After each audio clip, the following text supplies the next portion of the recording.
increase between 1958 and 2012. Larger, heavier rains intensify the existing problems, so once again, climate change makes our floods worse, our soil erosion worse, and water pollution worse. This is all tied together. It's all in one big basket. Climate change is affecting Iowa now. We have more and bigger floods, but what about agriculture?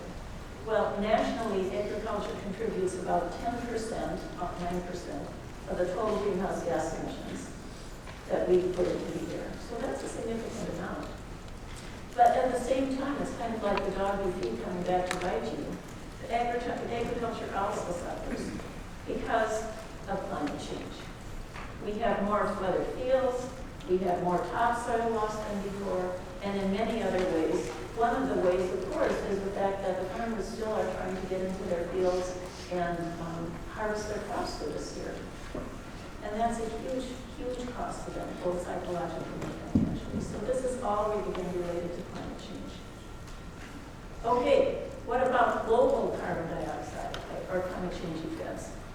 I said that in Iowa, climate change is mostly heavier rainfall and a lot more flooding. Globally, we have more extreme weather and more storms. This is again because climate change means that you have more energy in the atmosphere and more moisture, so it comes down in bigger dumps. The biggest record, I believe, is still something that happened in Hawaii a couple years ago. And a small island there had 51 inches of precipitation in a single day, which is pretty, you think about that much water coming down in a single day on the extent of that island. Polar melting is a big deal. We know that the Arctic is losing its ice, and we're going to have an ice-free Arctic very soon. But what's happening now is the Antarctic is also accelerating its melting, especially in the western part of Antarctica. The permafrost is melting because the temperatures are raising in the high northern regions. And with the permafrost melting, you have a release of both methane and carbon dioxide from that permafrost. These gases were stored in the frozen permafrost, but as soon as you melt it, they get released, and they cause more climate change. And you have fires, tundra fires, which people simply didn't know about in the past, occurring now in the tundra. The oceans are really taking a heat, and there have been a number of reports just recently in the last year on the oceans. The oceans are having what are called oceanic heat waves, where there's so much absorption that the oceans are soaking up a lot of heat from the atmosphere. There's enough heat in the oceans that fish are fleeing certain areas. Fish are swimming 100 miles to the north to escape the oceanic heat waves, and those big fish populations are very very much disturbed, and it's a big hazard for the ecosystems. You can see the bleached coral right here. Also, sea level rise is going up a lot faster. And there was a report that came out just 2 days ago, I think, where the research was showing that we had underestimated the number of people that will be affected by sea level rise in the next, by 2100. It's going to be about 3 times as many as we thought it would be. Right by 2100, we'll have 150 million people in large cities inundated by climate change. Wildfire is a big one. We can't help but realize that. Not just the wildfires in California, which are now year-round. We have a year-round fire season, but also in Brazil, in Indonesia, in the Arctic. Around the world, we have these huge wildfires, which are caused by the heat drying off the atmosphere and the stronger winds associated with them. And these things, as I said before, are really expensive. The record year so far was 2017. That year we had, I think it was $304 billion of damage done by weather-related events. $304 billion in 1 year. What the reports now say is that we will have, from now going out, we will have tens of billions of dollars of climate disasters every year. But by 2100, every year will be hundreds of billions of dollars. So you think about the economics of this, it doesn't make sense to ignore climate change. So the effects are growing, becoming more threatening. There have been several major reports published lately. Climate change is accelerating. By 2030, we must reduce tipping points, and these are all reports that are produced by hundreds of scientists, very well-respected reports. Climate change is now changing the way we live in the U.S. and costing us billions of dollars. Land degradation is a threat to the climate and to food security. We need changes such as eating less meat. Oceans are warming, are more acidic, less productive than thought, broad repercussions both to people and ecosystems. By 2100, if we don't act, I want to give you the statistics, but what I want to point out is that word "if" there. If we act, this isn't going to happen. So this is the worst case scenario that we know about at this point. The global temperature will increase 6 to 10 degrees Fahrenheit, 3 to 6 degrees centigrade. Again, we now have 1 degree centigrade, and we are having a heck of a lot of stuff happening with 1 degree of temperature increase. But there you can see in the curve off to the right, the very steep increase of temperatures. And if this happens by 2100, we will not have had an atmosphere, a globe this hot for the last 55 million years. This isn't something that we've suffered through before. Carbon dioxide in the air will be at 800 parts per million. It's now 400, so we'll have a doubling of that. Sea level will be up 3 to 4 feet, global average sea level. And with the increasing reports about Antarctic melting, people are saying possibly 9 to 10 feet of sea level rise globally around the world. You can imagine that's the average around the world. With multiple consequences. I apologize for this. I'm not able to control that. A little switch here. Such as more danger days, the number of heat days with a heat index above 105 degrees by 2050 is supposed to triple or more than triple. So a lot of, you could probably have a talk just on what's happening with this. So, passenger pigeons and climate. Again, when I was preparing this talk, I was thinking a lot about passenger pigeons, and I finally realized that passenger pigeons and climate change are really similar. They have so many similarities. I can find my notes here, and then I'll explain them. Both are human-caused tragedies, and both of them could have been avoided. These are our creations. They're not natural processes. They've both been fueled by commercial greed, passenger pigeons by the commercial market hunters, the climate change by the greed of the oil companies, who are more after burning the buck than taking care of our atmosphere. They both have had legislation, but this legislation has been too little and too late. And as a result, we haven't had policies or legislation that have been active, possibly in changing this climate change situation. And this was interesting to me. Both could have been successfully addressed, I think, by the same types of actions. If we had had a greater concern for the common good and for the future, we wouldn't be where we are now. If we had greater awareness and concern in the general public, we wouldn't be where we are. If individual lifestyles had shifted just a bit, maybe if we were willing to limit ourselves a little bit, the hunters saying, okay, we're not going to go out and hunt as much as we want. Us, people, saying we're not going to drive as much as we want, or we're not going to drive large cars, gas stoves as much as we want. If we were willing to change our diet, if the people 100 years ago, 150 years ago, had given up the cheap food, and maybe if we gave up our cheap hamburgers, and beef, of course, is a very strong producer because of methane that cows emit. It's a bad meat to eat in that way in terms of climate change.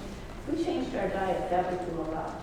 And if we relinquished some of our destructive freedoms, we're so attached to freedoms, but what we don't realize is that by expressing our own personal freedoms, we are now taking away the freedoms of future generations, literally of billions of future people and millions of other species. If we had been willing to disempower the for-profit forces that were pushing these changes forward, and if we had supported strong, broad legislation, if we had government leadership and policies, any of those things could have pushed climate change down a different route. And instead, what we have is what I would call limited vision. We've had disbelief, denial. We've said that climate change is unimaginable and impossible, feelings of powerlessness, human short-sightedness, a reluctance to respond, and a lack of total commitment required to address them. And that's what we need to get to address climate change at this point. So, for passenger pigeons, all of those factors pushed species beyond the tipping points. Passenger pigeons showed us that the unimaginable and the unthinkable is indeed possible. For climate change, and so the passenger pigeons were lost. We lost one species. For climate change, these factors are leading us dangerously close to crucial tipping points. We still have time to respond. That is the crux. We can still respond. We haven't gone over those tipping points yet. But we need to respond rapidly and forcefully. If we're going to stop, if we're going to steer climate change in a different direction. With passenger pigeons, we lost one glorious and amazing species. But with climate change, we are threatening to destroy a nurturing climate, the operating instructions for the entire planet. And with that, the future of billions of people and billions of other species. We can't let it happen. It's not an option. We can't get it wrong this time. So, quick summary, and then on to what we can do about it. Climate change summary is defining existential crisis of our time. If you go to political meetings at all, I hope that you stand up and talk to the candidates and say, if we don't solve climate change, nothing else matters. Because that's literally the truth of this time. An urgent response is needed. The tipping points are dangerously close. We need to realize that we can't turn climate change off. It's too late for that. But we can lessen its intensity and effects. So we can't go back, but we can steer the future in a little bit less harmful direction. Our response must be massive, fast, and now. The positive points of all of this is that we know what to do, and we know how to do it. This isn't rocket science. We know what to do. We're just unwilling to do it, and we being collectively our entire political and economic system. Also, addressing climate change leads to better lives. Healthier lives, less asthma, fewer heart attacks, fewer invasive species and new diseases coming into our state. Leads to better lives in many ways. And if we face change, we can shape the future, at least partially. This was a hard thing for me to learn. You know, I'm getting pretty old now, and old people don't like to change. We want to say, okay, we've lived our lives, we've done what we needed to do, and we want to go off to wherever we're going after this, kind of on an even keel, right? But that doesn't work anymore. We have to face that the world is changing, and if we change, if we keep ahead of those changes, we have the possibility of steering that change. If we let it go, the change will take control of our lives. So I think that's an important thing to learn. So what do we need to do? We want to work for a carbon neutral world. We need to get rid of fossil fuels, and we need to get renewable energy. Now, all of these changes that I'm going to list right here, they're all going to happen. There's no doubt in my mind that we're going to have a switch from fossil fuels to renewable energy. For sure, you know, I don't know about that. I won't put a date on it. The only question is, are we going to do it fast enough? And if we don't do it fast enough, then what's the point? If it's too little, too late, it doesn't do any good. So energy conservation is a big thing. New technologies and research, we need all of these. We need government policies and international agreements. And we need personal change. So each one of us here can contribute to these bigger programs, but also we need to change our lives. So let's look at these a little bit, and I'm going to give you very few, you know, each of these again could be an entire talk. I'm just going to give you a few examples about how these things are moving forward at this point. generating electricity and eliminating fossil fuels. It's moving forward. The positive signs are that renewables are now cost competitive. Renewables are cheaper than coal plants, and they're about the same cost as oil, as natural gas plants. The divestment movement for fossil fuels is the largest in history. It's so far over $8 trillion have been divested from fossil fuel stocks. The last 5 years, oil has been the slowest growing sector of the stock market. This is good. The bad thing is that our government, we the people, still subsidize oil companies. We need to transfer those oil subsidies to renewables. And we badly need to put a price on carbon. I don't know if you realize that in 1989, we almost had a carbon tax that passed. If we had passed that carbon tax in 1989, we'd be in a different place now. It got kind of out-lobbied by the oil lobbies. But, okay, renewable energy, falling cost, rapid growth. Iowa is a great example for what's happening with renewable energy. Last year, 37% of the energy generated in Iowa was from renewable power, both solar and wind. Mid-American Energy by 2021 has vowed to produce 100% renewable energy for its individual customers. That's if and when that happens, Mid-American will be the first power company in the nation to do this. That's pretty darn cool. Jobs. Iowa has 9,000 wind jobs. There are 88,000 wind jobs in the U.S. as a whole. Iowa has 800 solar jobs. The fastest growing professions in the U.S. are wind and solar technicians, not coal miners. They're wind and solar technicians. And a lot of companies are really pushing for climate change action, so that internet companies, Google, Apple, Facebook, now are either close to or are buying 100% renewable energy. They have been a big push in Iowa and other states for getting renewable energy. These companies, as a unit, use up about 10% of the U.S. energy. So when they push for all renewables, that's a big deal.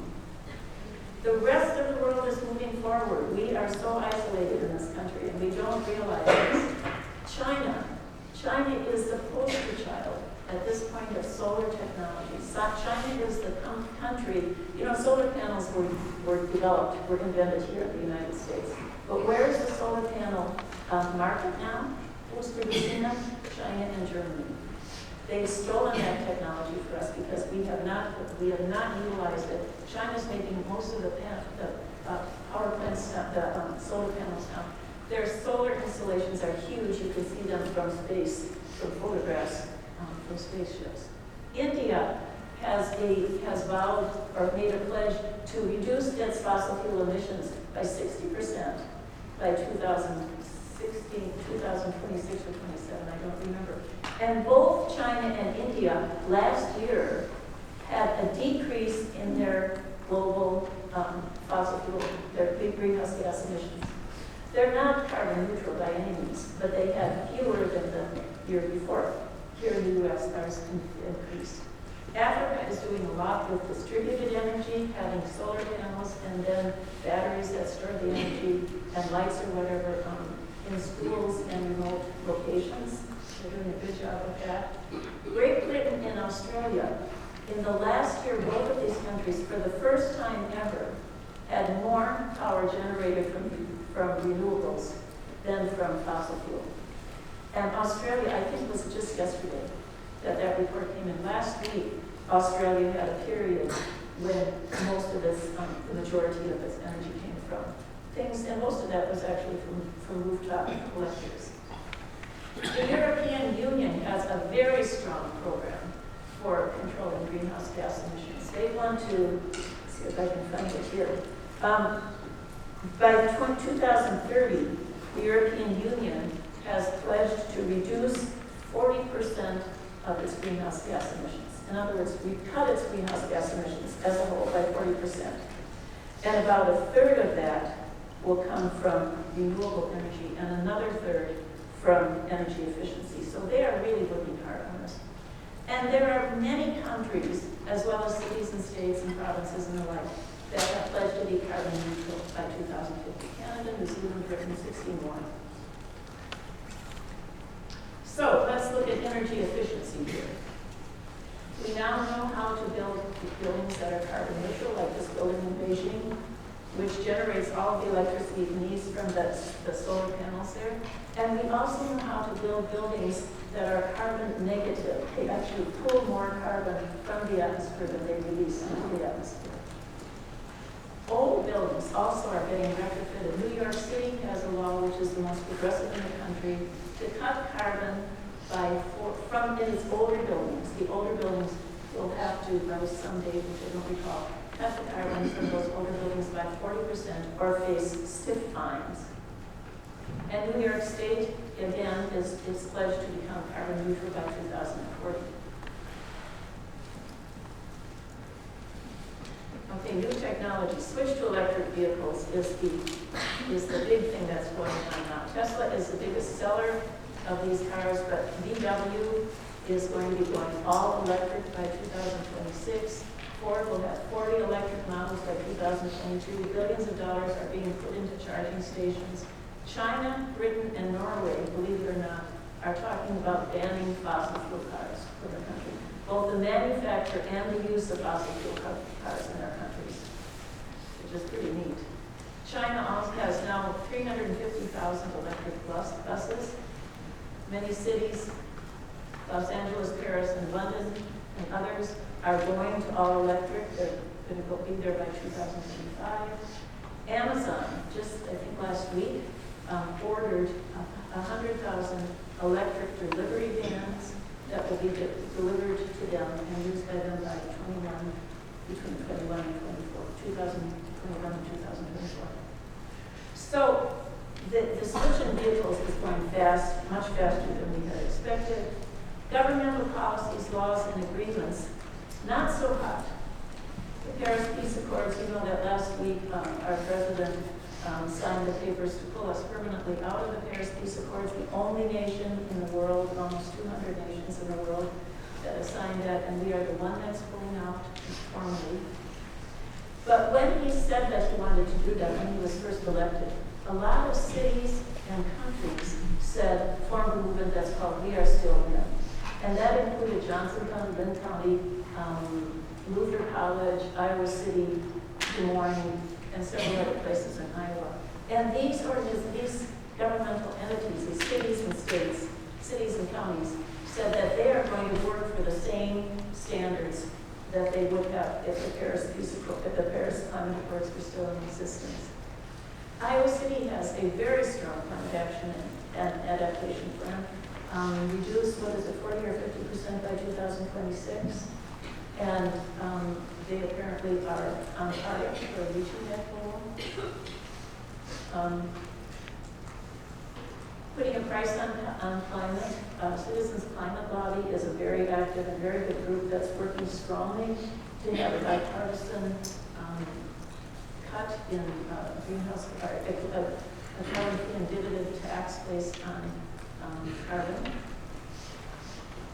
And the thing that we cannot forget, and here is the message, especially for you students, is our power here in the presidential offices and our power when we go out to vote.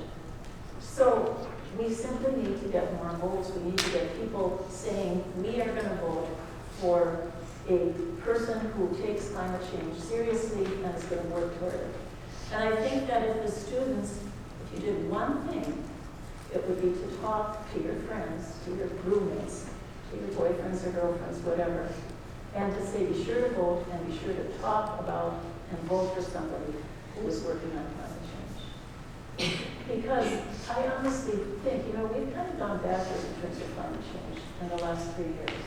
And I don't know if we have another 4 years of going backwards, if that's going to push us over over these tipping points. We're pretty darn close. So that is huge, to use the power of your vote and the power of your voice. Please talk about it when you go home at Thanksgiving. Talk to your parents, talk to your Uncle John. Say, this scares me. I'm worried about it. What can we do about it? And personal decisions matter. Everything from from the light bulbs you use, to where you set your thermometer, to the food you eat, to how you transport yourself, to how you dry your clothes. If you're going to get solar panels, do it now, because if you get them in 10 years, it might be too late. Remember, too little, too late doesn't do much good. But getting solar panels at this point is a really good idea. And if you haven't done it, go on the web, take your carbon footprint, see where you contribute the most carbon dioxide to the atmosphere, and work on reducing those contributions. So a little bit about what we do as people. We can and we must respond, and we can all make a difference. But climate change is a hard thing to address. I know, believe me, I know. It's depressing, it's upsetting, you can obsess about it, and that doesn't do a heck of a lot of good. So here are some things that I have learned in dealing with climate change over the last few years. The best antidote to depression is action. If you don't act, if you just let things stew inside of you, you become overwhelmed and depressed. So get out there, talk to others, and act. Keep learning. You're in school now, keep it up. When you get out of school, read the newspaper, listen to whatever news source, and analyze what they're saying about climate change. Stay connected and involved, and you don't have to address global problems. Just look in your local communities, because what we do is all determined by what happens in our local communities. Talk with others about your frustrations, but also about your successes. And like I said before, accept change.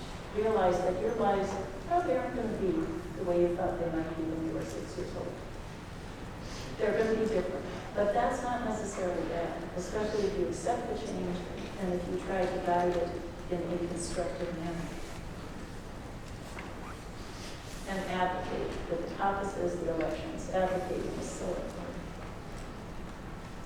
There are a lot of places and organizations here in the Iowa City area that you can tap into. This climate mobilization program that Iowa City has now tapped into that talks about climate emergency and again getting it over by massive mobilization. The Citizens Climate Lobby, we have an active group here in Iowa City.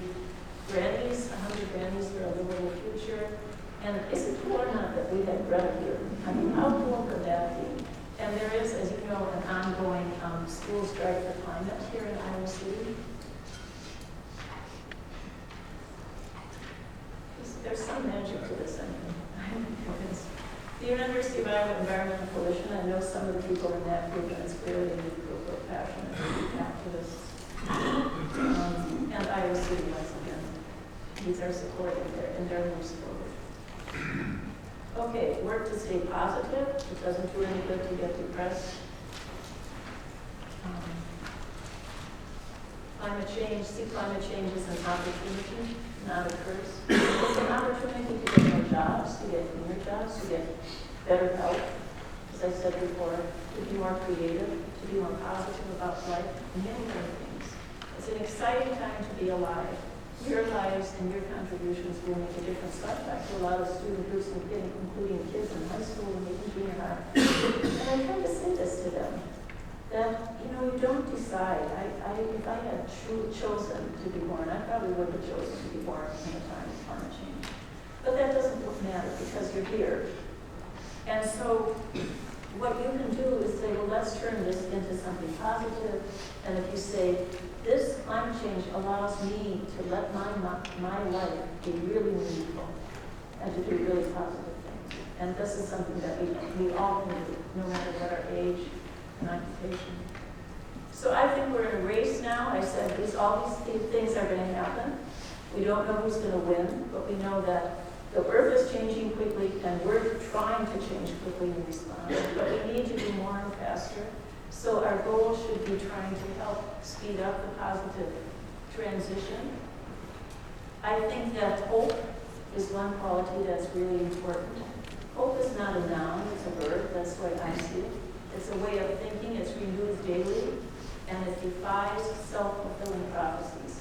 I have neighbors that say, oh, we're all going to hell because of climate change. So I might as well get in my truck and drive it around. I actually do have neighbors that have said that to me. It doesn't do a heck of a lot of good. If you just think that way, you might as well give up. Instead, let's say we don't have to do this. This is something that still is in our control, because the truth is that it is still in our control. Not as much as it was 20 years ago, but it still is in our control. Hope is a way of working for the world that we want, not the world that is. My sources of hope are the resilience of the natural world, new solutions and positive events, and all of the people, the bright and creative citizens and scientists that are working on climate change right now, thousands and thousands of people. And then the last thing that I think we want to do is really remember that we need to have a vision. So a vision is not something that we're ever going to get to. Even the youngest people in this room are forming a vision. You're probably not going to get there, but it's something that you're aiming at. And if you don't have something that you aim at, I think that our actions have the possibility of just going all over the place. So it's like a target that we're shooting our arrow toward, that vision. It's the place down the road and around the curve and behind the mountains that we don't see, but it's there. So my hope, my vision is one for a cleaner world, healthier people, healthier environment, healthier economy, new jobs. All of these are possible if we address climate change. Fewer wars and less tension, and many, many, many more positive things that deal with climate change can bring. So that is my talk for today. I think we have time for a few questions, if anybody or comments.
When I was born, we had 2.3 billion people in the world, around 1950. We now have 7.4, I think, maybe more than that, billion. Over 3 times as many people on board. And we're headed up to around 10 billion by 2050. How can we, no matter what systems we have, how can we feed all of those systems? It just seems overwhelming. So I don't know. I mean, I came to maturity at the time when people were very worried about it. So I'm really happy to try to come back. One thing that I will say, and this is what one of our candidates has been talking a lot about, I'm not saying that he's the best or not, I'm not myself excited about who the judge? Did I say that right? He's been talking a lot at this week about using agriculture, increasing soil quality through agriculture, and making the soil more of food harvesting. And I think we should do that too. There are also programs at Iowa State that emphasize even adding a small quarters of native species back to agricultural land can significantly reduce water pollution over sediment and landfills. So there are ways to do it. Again, it's a matter of will and maybe legislation. As well as knowledge. The knowledge is there. But how we feed, by 2050, 30 years from now, how we're going to feed as many more people as were on the world, on the whole population of the world when I was born, and we're adding that many. It seems overwhelming to me. So, what else can I say? It seems to me you had a clue in your slideshow already, and that is to change what we eat. The what? To change what we eat. Yes, Go to definitely. plant-based foods, to six less energy as well. So much of the problems we have with our global climate change is growing the food for animals. It's only used for animals more than there are people. Yeah. And so I think it's got to be that. Yeah, definitely possible. And it's possible. I have somebody in my family, I won't say who I thought would never give up beef. And did it a few years ago. And it's just fine. This is somebody who grew up, this mother would give him a nice big steak. I don't know. But his mother's definition of love was to give him a big chuck steak, right? Hasn't eaten beef for 3 or 4 years now. It's possible. Yeah. Other comments? Well, thank you, and good luck to you students. It's really nice.